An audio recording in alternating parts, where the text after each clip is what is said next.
The conduct of the war will remain a proud memory for all Americans, but the full history must also include events before and after the war.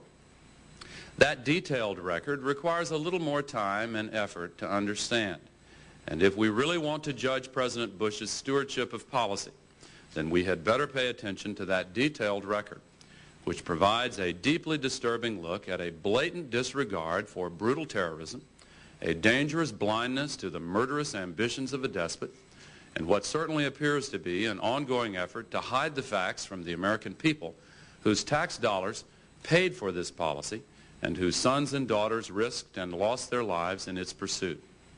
For example, in April of 1984, Bush personally lobbied the Ex-Im Bank's chairman, a friend from college days, to disregard the views of his own economists and extend credits to Iraq.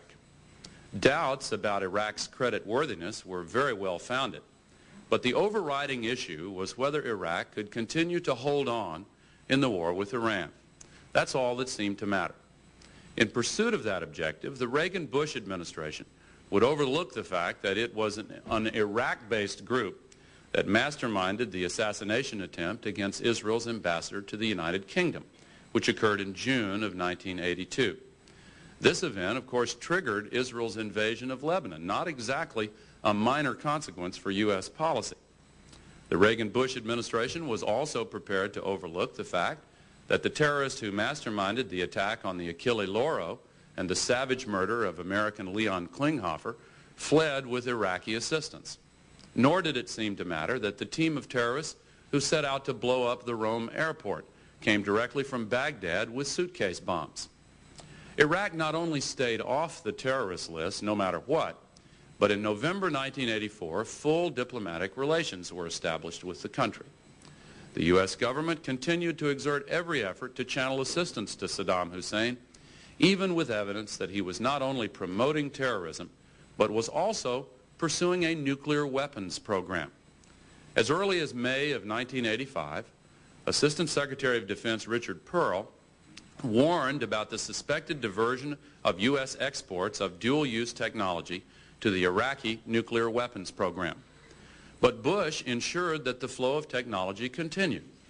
In March 1987, Bush again took a prominent role.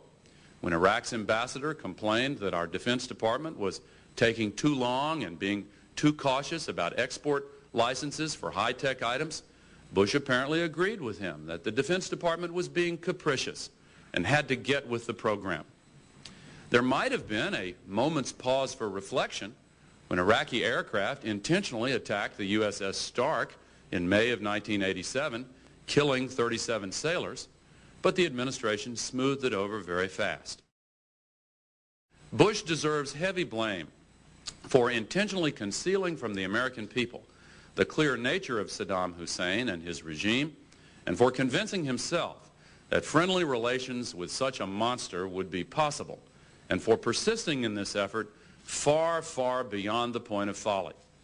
Throughout this period, Saddam's atrocities continued.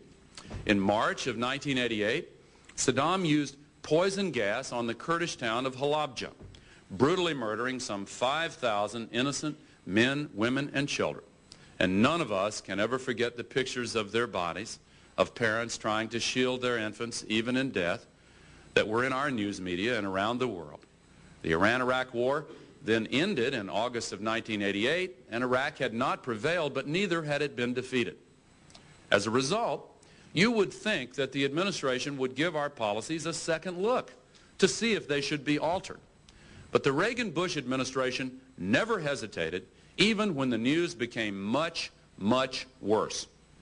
Within days of the end of the Iran-Iraq War, Saddam Hussein, seeing that he had gotten away with using poison gas against the Kurds previously, launched additional major gas attacks on them.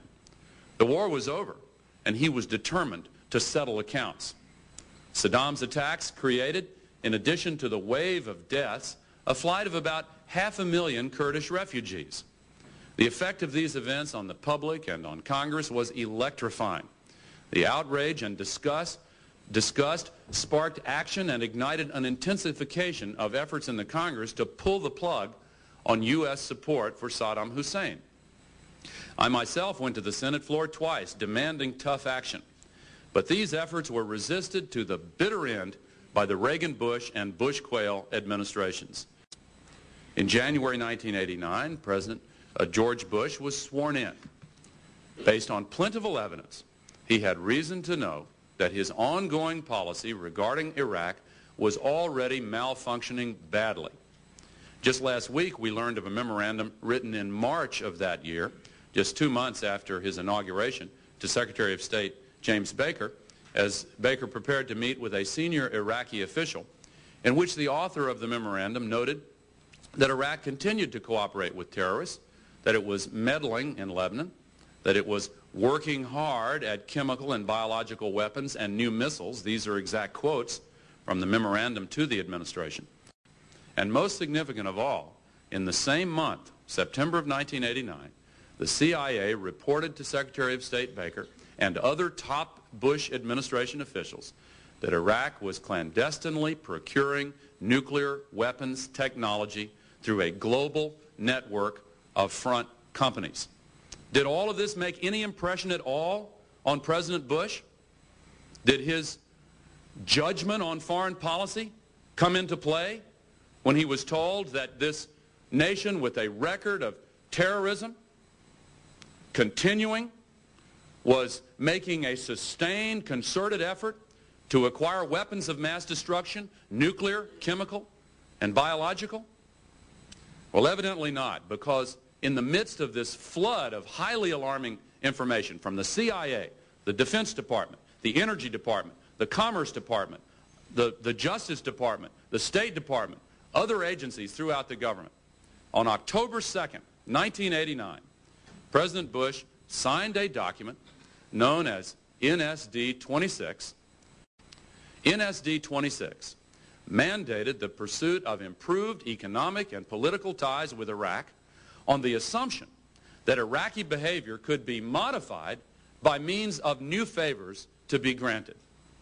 Well, perhaps so, if this were a state not under the complete control of a single man whose ruthlessness had already been totally apparent, and the text of NSD-26 blindly ignores the evidence already at the administration's disposal of Iraqi behavior in the past regarding human rights, terrorism, the use of chemical weapons, the pursuit of advanced weapons of mass destruction. Instead, it makes an heroic assumption of good behavior in the future on the basis of an interesting theory, namely that Iraq would suddenly and completely change its ways out of a fear of economic and political sanctions. Well, it leaps from the page that George Bush, both as vice president and president, had done his utmost to make sure that no such sanctions would ever apply to Saddam Hussein. Bush was the very man who had personally intervened to secure hundreds of millions of dollars in additional loans. And what was the result on the second occasion he did that? 48 hours later, Saddam ordered the attack on the USS Stark. 48 hours later. The question is unavoidable. Why should Saddam Hussein be at all concerned about a threat of action in the future from George Bush, the same man who had resolutely blocked any such action in the past? To the contrary, Saddam had every reason to assume that Bush would look the other way no matter what he did. He had already launched poison gas attacks repeatedly, and Bush looked the other way. He had already conducted extensive terrorism activities, and Bush had looked the other way. He was already deeply involved in the effort to acquire nuclear weapons and other weapons of mass destruction, and Bush knew it, but he looked the other way.